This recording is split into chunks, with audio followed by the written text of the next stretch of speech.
Welcome, and thanks for being with us today. Your commitment to enhancing your English abilities and bettering yourself is truly valued. Few people really notice that what is blocking you is not your ability, but the path you were led into from the beginning. You think you were bad at English because many times you stood in front of foreigners and your mind went blank. But that feeling does not come from lacking words. It comes from your brain never being trained to react in real situations.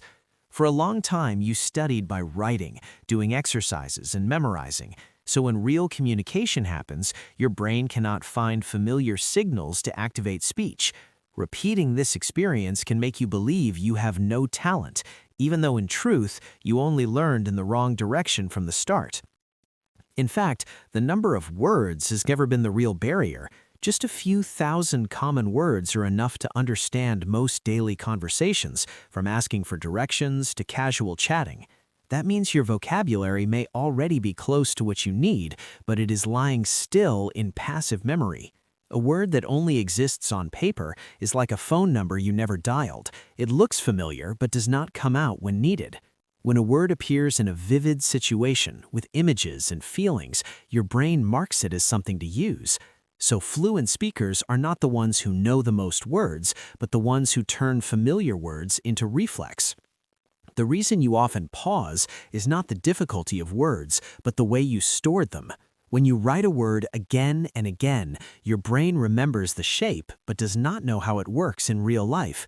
A word alone is like a prop that never goes on stage. It exists but has no role. Without context, the brain does not know where to place it in memory. When you need it, you know you saw it before, but cannot pull it out in time. But if you hear a sentence in a clear situation, the meaning sticks quickly because the brain prefers things connected to real experience. The deeper root lies in how the language was taught to you. When English becomes a school subject, the brain thinks its job is to choose correct answers, not to speak naturally. You get used to being accurate in tests, but not used to responding in real life. Scores make you think you improved even when real ability stays almost the same.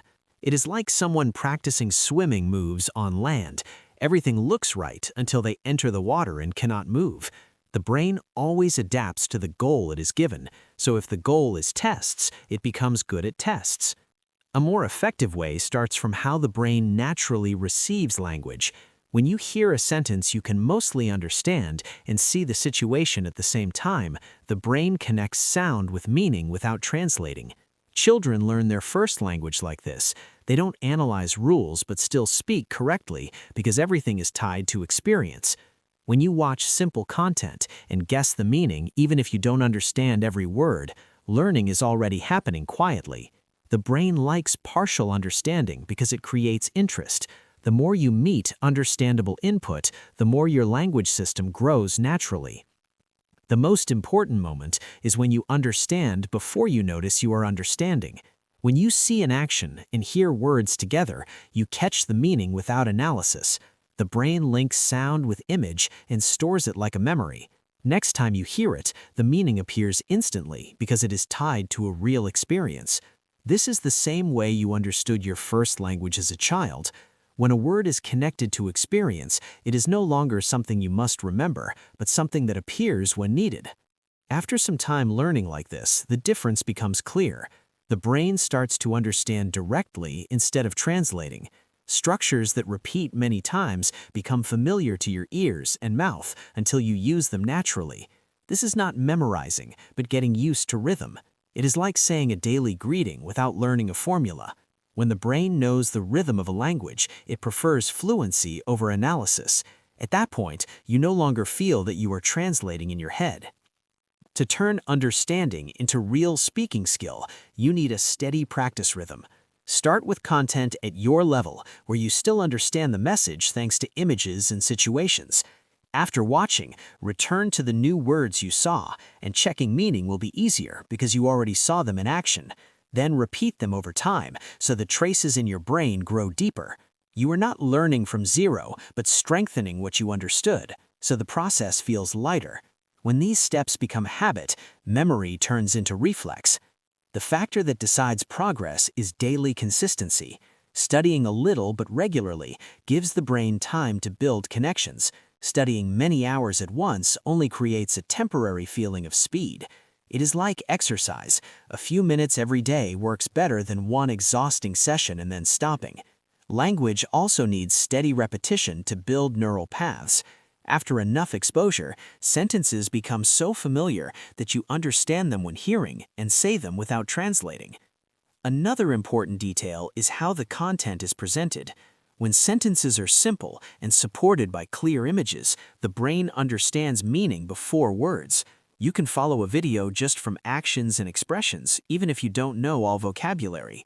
The feeling of instant understanding makes the brain want to continue listening, and that attention is the key to faster learning. If content is too hard, the brain gives up before learning anything. But when everything is at the right level and visual, understanding becomes natural. The greatest power lies in repetition that seems simple. When a sentence pattern appears many times, the brain starts to recognize it as a familiar sound instead of separate words. First, you guess the meaning, later you hear the rhythm, and then meaning appears instantly. The brain likes what is familiar, so reflex comes from repetition. It is like listening to a song many times and naturally knowing the lyrics. With language, what you keep is real structure, not single words. The real core is still how the brain receives input, not how much knowledge you push in. When input is understandable and repeated naturally, the brain treats it like real experience. You don't need to memorize a structure if you have heard it enough times in familiar contexts. In contrast, dry theory lets you remember but not use. Language becomes a skill only when it is heard and repeated in understandable environments. So if you want to speak fluently, what you need more is not materials, but the right kind of exposure. When you hear English in real context and repeat it regularly, sounds slowly become reflex. Children learn to speak by listening daily and copying, and the adult brain still works the same way. When you change how you learn instead of learning more, speech will appear naturally. And then you will see that fluency is not a distant goal, but a natural result of practicing the right way every day. If you find this video interesting and helpful, please give me a like and subscribe.